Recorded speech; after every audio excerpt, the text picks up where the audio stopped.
Happy Sunday! Sunday is one of my favorite days. One, because I get to come and visit with y'all, but two, because of the fact that I get to just kind of relax and don't have to stress about as much in life, which is amazing, especially for a mom of 5. So I was thinking about the fact that I had told y'all that we had started the Feingold diet a while back. And so if you're interested in what it starts out like and what it looks like when you're starting out, go ahead and take a peek at that video. I believe it's Feingold diet is all that it is. I believe. I'll have to go back. I'll put the link to it underneath. Or in the comments on the YouTube video. But on, basically the Feingold diet is where you cut out a lot of extra stuff, like artificial stuff and things that your body really doesn't need. It's like a detox period for phase 1. But they do have a lot of trigger foods for ADHD and ODD. And so you learn really quickly what those are and how to cut those out of your diet. And foods, you can still eat regular stuff. Like he could eat everything else that we were eating. You had to make sure that, like we made sure he had unbleached flour instead of regular enriched. And for a while there, we tried whole wheat flour because those are always unbleached, and that was pretty good.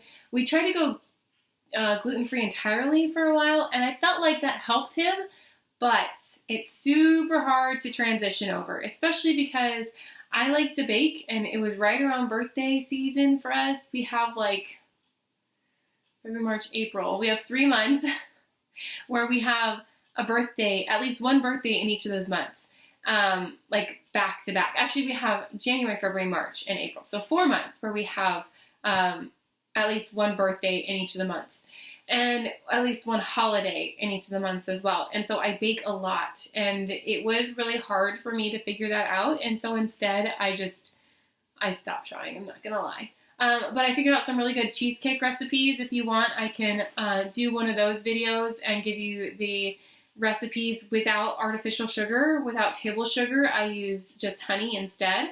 And I can show you how I convert it over and how I get it to taste just right. I even found a really good like homemade graham cracker recipe, because there's a lot of extra stuff that you really don't need in graham crackers from the store. And so I found this really, really awesome recipe, and I've been using it, and my kids love it. It's perfect for a snack, and it's super cheap. And so if you want that recipe, let me know. I can, create a video, and we can, I can post up here with the recipe along with it. But I digress. My point is I found some really good recipes, and I found some really good ways to adapt it to our lifestyle, because we are big eaters. Like, I have 5 kids. We have a lot of food, and I have some really picky eaters. Like, I have one that won't eat veggies at all. Like, literally at all. Like, I'm lucky to get him to eat olives, and I'm pretty sure that's not even a veggie. So, you're welcome. I have another that is texture. No, same child. He won't eat veggies. And on top of that, it has to look good. If it doesn't look good, he won't eat it. So like, if it looks like all mushed up and stuff like that, he won't eat it. Even if it's like the best tasting thing ever, he won't eat it. Like, for example, I found grits and sausage and grits casserole. It was so, so good. He wouldn't touch it. Like, at all. But because it looked weird. It looked unappeasing. And so he wouldn't even touch it. So I had some really picky eaters that I had to overcome that with. Snacks were hard. We had to buy specific snacks for the first phase. And I still buy some of those snacks just because I like them and I like my kids to eat them. It's easier and they're healthier for them. And so I don't mind them eating quite as much of them. But it is a little bit more expensive when you think of it like that, because I was able to stock up on snacks for about 2 to 3 months sometimes before, and I have to buy snacks every month now. Like, I have to buy snacks. My kids will go through 1 bag of chips for them, because we like cassava root chips. Those are the chips that we prefer. And they go through a whole bag in one snack sitting. So between my 5 kids and me snacking, we go through a whole bag. So it's kind of more expensive if you come think about it like that. But if you make a lot of your stuff, it's super cheap. Super cheap.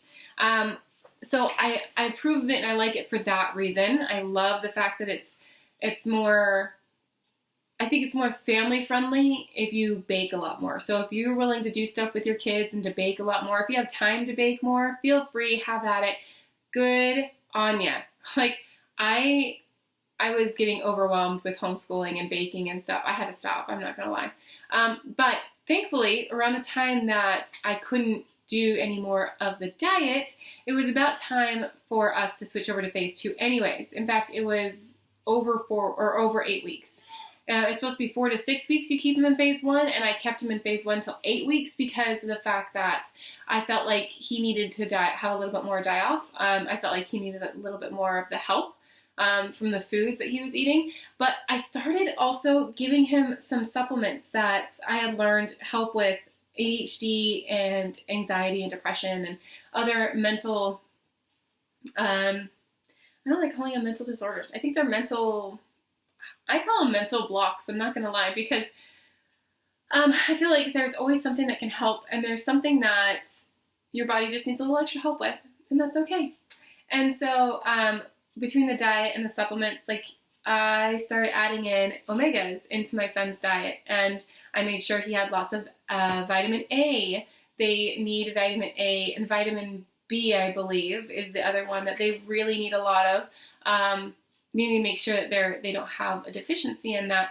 There was a few others that they need, like ginseng helps them a lot, and so does, there's another one that helps them a lot, just to help them calm down and help them to be able to stop and think and control themselves a little bit better. And so I did a lot more research into that, and so I started giving my son some vitamins that also helped with that. Thankfully, since I share vitamins anyways, it was just super easy for me. I was able to just give him what I use, and his body was able to absorb and is able to absorb those vitamins better because of the multivitamin he takes now. And it's also, he's able to not have to worry about taking quite as much because, I mean, his body is able to balance out more because I did take out some of those foods. So I really like the Feingold diet for the fact that it does kind of reset their system, so I'm able to introduce things back in. When he does have artificial sugars, I'm not so worried and overwhelmed that the next day is going to be super obstinate, so that's super helpful. But I am still cautious about what he eats. I do make sure that I stay on top of what he eats, when he eats. I try to make sure that he doesn't have any soda. Thankfully, he's my health conscious kid anyways, and so he usually goes more for like the fruits and vegetables and water, maybe juice. If you're lucky, he'll go for juice, and so it's super easy with him. I really got lucky whenever it came to the Feingold diet for us because it's super simple, super laid back. I don't have to stress about having to force anything on him. I was able to get him special treats that had stevia or pure sugar in it. And so he didn't feel like he wasn't able to have everything. Like at first it was a little upsetting and he was really sad because he wasn't able to get everything that his friends were getting. But over time, when he found that he was able to get different treats that were special just to him and he was the only one able to get them, that made him feel fine too. And so there are always adjustments. There were always things that just kind of, help offset it. But I still don't think we're going to do medication. And for some people, that's, they need medication. Like my nephew, he needs medication, and that's fine. But my son doesn't need medication. Like the more I look at him, the more I'm like, really, that's just like a normal 8-year-old. He has the typical energy of an 8-year-old, and he's, like, don't get me wrong, he tends to get stubborn and get to a point where it's like, go sweep the floor. But why? I'm like, because I'm your mother and I told you so. Plus, you live in this house and you can contribute to our household needs. That's why. Isn't that so fun? And so that's how we have done the Feingold diet. That's our take on the Feingold diet. And that's how, my husband wasn't a fan of it ever. I'm pretty sure he's still not. but that's because he's had to give up a lot of stuff that he likes. So like we couldn't have tomatoes, which is a huge deal for us. We're a huge spaghetti family. We love spaghetti, except for my oldest. For some reason, he won't eat it. So it was perfect for him. But there are other things like we couldn't have goulash, or we couldn't have sloppy joes. We couldn't have, if we had taco soup, we couldn't put tomato sauce into it. So we had to figure out a different base for taco soup. What else? There was a ton of stuff that we had to cut out because it had tomato sauce in it, and you just don't realize it until you actually have to cut it out. Another thing that was really hard for us was switching over to the flour, because it's definitely different to be able to have regular flour and not worry about what's in your flour, to switch over to unbleached flour. They taste the same. They cook the same. It honestly is just buying it. That's the hardest part, because it's harder to find a lot of times, because you do have to look into it a little bit more to make sure you're getting the right unbleached flour, because sometimes they put extra stuff in it. There are still some things that we use, like I like their seasonings. I like the no paprika. I mean, don't get me wrong, we like paprika in our house. It's just, for us, it works out better to just leave paprika out of it. That's one of his trigger foods. I feel like it's definitely something you kind of have to like feel out for yourself as well. What works best for you won't always work best for somebody else. So try it and let me know how it works for you in the comments below. And, or if you've already tried it, let me know how it's going for you. I want to hear, and I love hearing from y'all.